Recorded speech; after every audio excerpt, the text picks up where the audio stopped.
Mga ka-Limbo, meron akong chismis, lalo na sa mga magkakapit diyan. Alam nyo ba na meron ng Butt Fair sa San Jose, Batangas? Share lang po namin ang isa sa project namin dito sa San Jose, Batangas.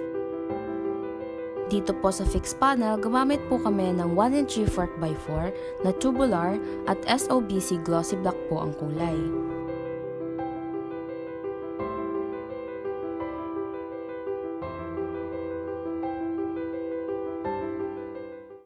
Dito naman po sa aming semi-frameless door, gumamit po kami ng FD100 glossy black at 1/2 thick clear tempered glass.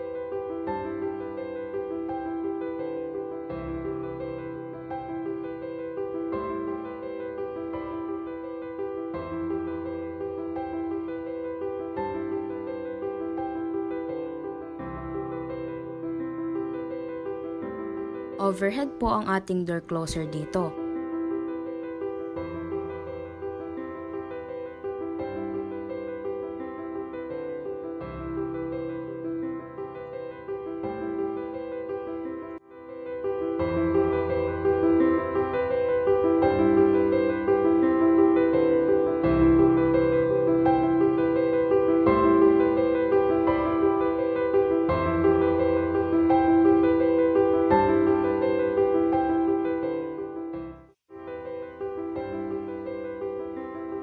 Sa atin naman pong handle, gumamit po kami ng 80 cm length na stainless handle coated po ng glossy black.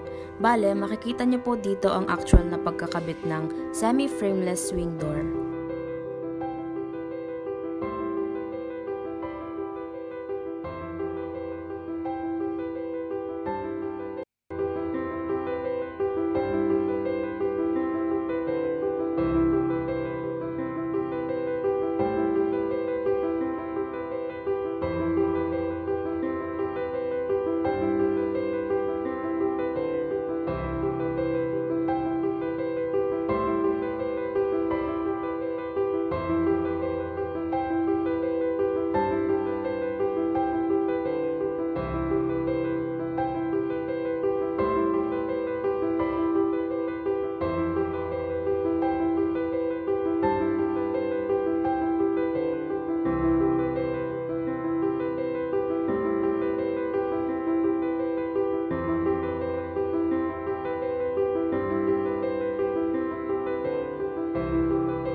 Naman po sa conference room, gumamit po kami ng 1 3/4 by 3 na glossy black para sa swing door panel at 1 3/4 by 4 na tubular para po sa ating fixed panel.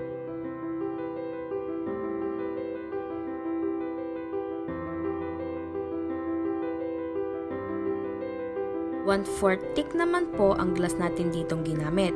Gumamit din po tayo ng elbow type door closer at heavy duty handle, glossy black para sa glass panel door.